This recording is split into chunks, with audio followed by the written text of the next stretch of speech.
The Hydra Splatling, unlike the so-called heavy Splatling, is an actual heavy Splatling, which means low movement speed. And incidentally, it also has low charge speed. As you're seeing here, this is the full charge. If you get to it, you get 900 damage per second, which is the highest that exists in the game. If you don't, it's the usual 525 Splatling DPS.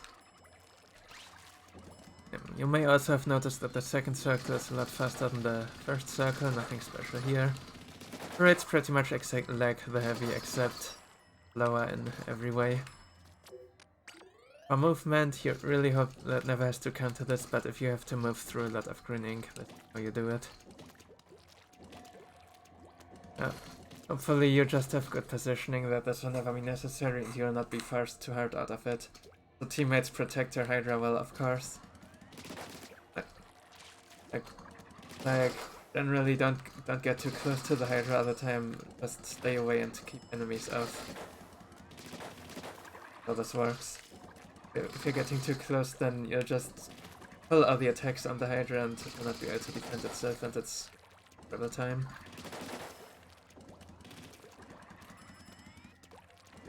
Anyway, since getting the full charge is actually not always practical of this.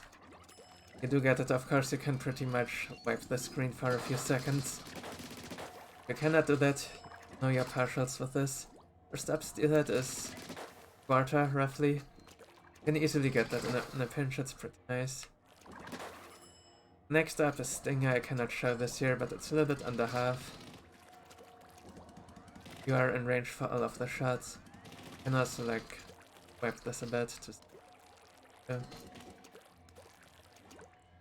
Then 500 HP bosses like Scrapper, Lid, Goldie. Pretty much you half charge.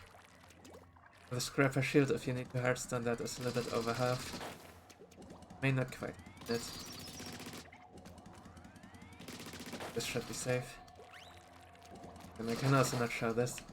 The same as with other Splatlings, you do this kind of motion. Although charging to actually have enough fire might take a bit longer than what I want for obvious reasons. Yeah, right, Drizzler partial as well. It's just a little bit under the full charge. If you wanna be safe, just the full charge. Fine. It can kill it on the ground, can kill it while it's jumping, it works. Then 1200 HP bosses, like Mars, Big Shots, and Floppers that you actually don't wanna paint the zone. I personally do prefer to paint the zone. If you don't, then it's a little bit over the full charge. This was definitely too much here. Really just a little bit, you cannot mess this up. Yeah, the main use for that is of course Big Shots. Then for Mars specifically, when you have a Mars following you, what you can do is full charge, then release it. Or even anything that is not quite a full charge but enough to kill it. But yeah, just before it pops up you need to release the charge so that you get faster strafing speed. That is your only way to actually get out of the circle when it's targeting you. Then if you have enough charge you will one cycle it right there and right then. Even most that are targeting other players not getting bombed. If you have a full charge, just delete them, of course. Unless there are, you know, higher priority targets nearby. That. Anyway, one full charge can wait a bit. However, that 900 DPS still, let's say it's still theoretical. Because some bullets will inevitably just get missed. Not that much DPS, but still, it is really high. Anyway, to get back to the movement and positioning part, watch your positioning with this. On Sakai and Fission it is pretty easy. On Sakai you have the sparrow and you can reach many things on the map there, and even the left parts that you cannot reach. You also have a structures. They're very similar to this thing here that you can also use if you're confident in your movement and positioning there. On Fission you have mainly the bridge. Also, since the bridge is noteworthily has grades. Actually, he also do have grades on the Sockeye Sparrow, and they are useful as well. To put the flopper aggro on people who are not you, you kinda don't wanna put a basket instead. And when there's one around and jumping stone, it integrates, protects you from moss as well.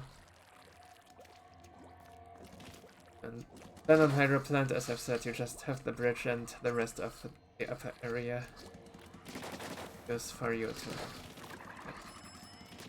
really.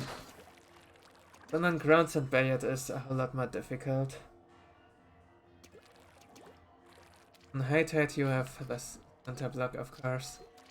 Teammates, please stay away as much as possible so that much free stuff. And bay is just, I don't know, to play Hydra on bay honestly, it's really hard. That is too big and not so safe. See. But yeah, anyway, just like other Splatlings I guess, except you are a lot slower and everything. Alright, let's get to Night Waves then. First up Seeking, get ready for every goldie that gets opened and then hit it with a full charge and it should hopefully die. You can deal a pretty big fraction to it all by yourself. Teammates, make sure to not body block the Hydra, so pay attention to where the Hydra is.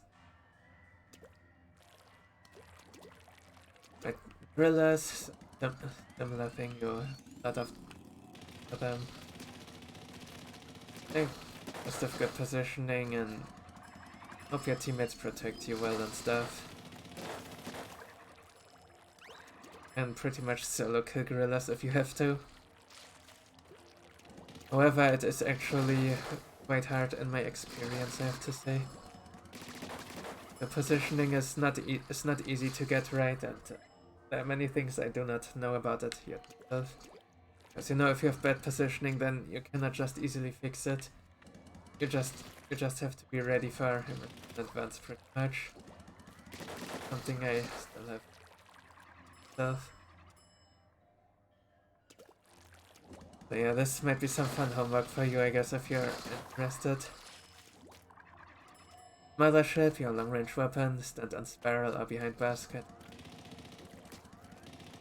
Do power shots to snipe Chinooks, and don't forget to refill so you can actually have some kind of tank.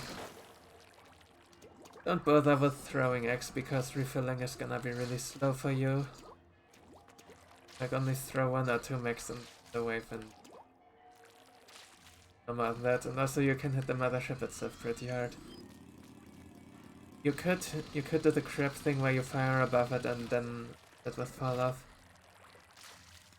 I'm not sure if it's actually worth it, because what you can also do is just shoot at the mothership as it's approaching and repel it before it's even basket. However, if you do that, might be hard to actually hit the bonus after the wave. Noticed in a game that I played. So yeah, be ready for that, I guess. Like, you need to get rapidly up then and have a charge going. Ideally, you would have a special or another weapon would be ready for it, anything. I mean, not you with a special, but some. Anyway, this is just for overfishing, not for freelance, of course. But Mudmouth, you can murder the golden Mudmouths if there's nothing that is really great for them, the con. It's actually rather likely, I guess there are not many things that are good for them. If you have something that's good for them, just comes. If you don't, then search another team. Yeah, right, Rush, I didn't say anything about Rush yet. Can theoretically filter with this if your team is like good in close range, so that you can actually get charges freely without getting bothered. Yeah, other than that, also do make sure that Goldies stay, because you're one of the best Goldies still. Although this is not a great weapon for Rush, of course, because of how slow it is. It's workable, it's not the end of the world to have it. certainly it is strong. So and flexible. Right, that should be all about the Hydra Splatling.